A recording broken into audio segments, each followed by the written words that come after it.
On the back of its appalling treatment of the victims of Horizon, there's an announcement today of the potential closure of 115 Crown post offices across the UK, accompanied by the threat to approximately 1,000 jobs.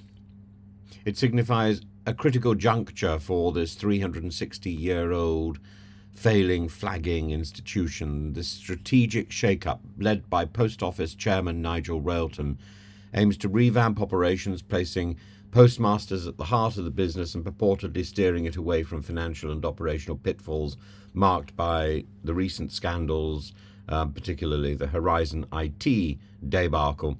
The Horizon scandal, branded one of the most grievous miscarriages of justice in British history and still not finished, saw over 700 sub-postmasters wrongly accused of theft because of a flawed IT system that was pushed through by the government and by the post office.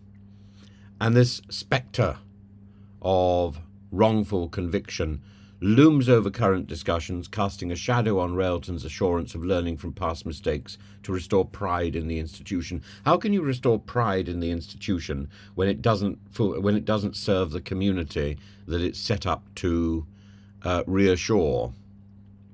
This rhetoric promising a new deal with increased postmaster revenue and input faces the immediate counterpoint of job insecurity, particularly as the move comes during the crucial festive season, exacerbating fears of instability. The post office simply isn't worth the effort. We need an entirely new system. If the post office doesn't work, every other country has got a post office. And we have an institution which is self-serving, and if it can't serve itself, it shuts up shop. This isn't the way to run the post office. Maybe the way to run the post office is either to nationalise it or to localise it. Either it needs to be run by the local council, by the local people, or it needs to be run centrally by the government. But this idea of some sort of artificial organisation running the, quote, post office and running it into the ground simply doesn't work.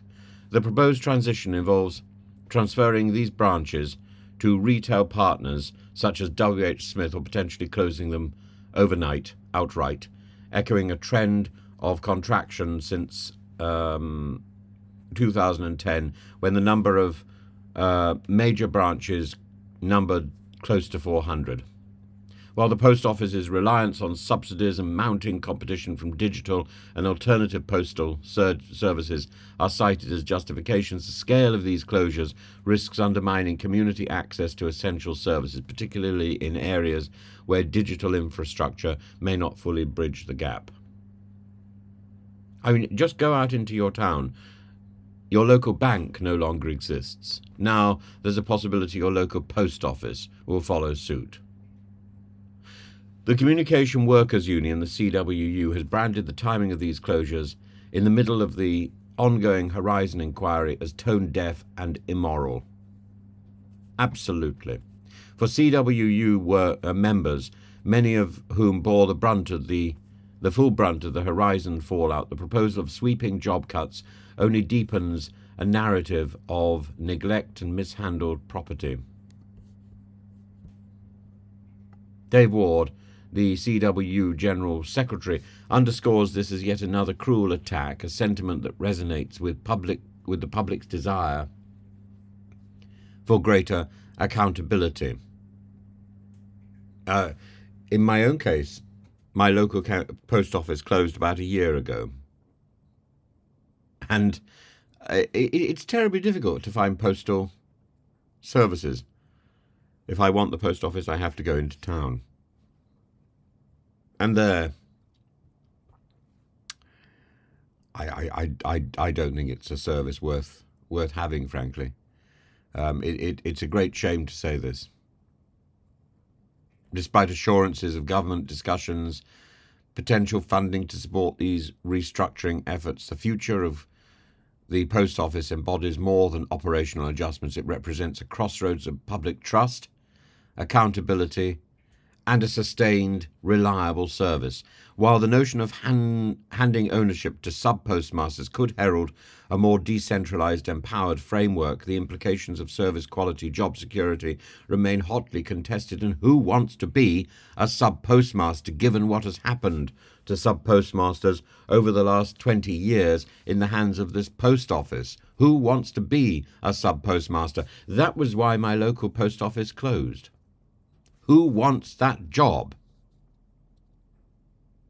Railton's ambition to pivot the post office from scandal-led history to one of renewed public service will demand more than restructured pay and organisational reshuffling. It requires comprehensive reassurance that these shifts won't abandon vulnerable communities or render more workers collateral damage in an attempt to recalibrate its public image and financial footing after so much accidental mishap or intentional mishap.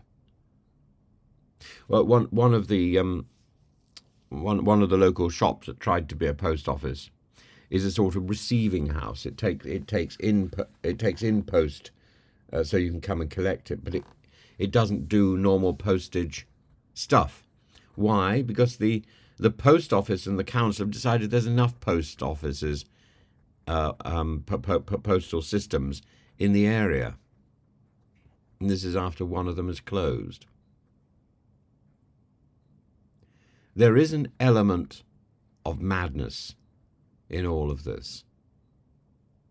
And certainly for the people who are elderly, getting to the post office to get the things done that you would normally get done in the post office, I don't see how this is possible.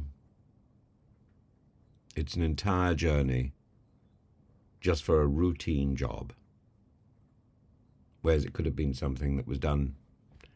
You potter down to your local shop and buy some stamps.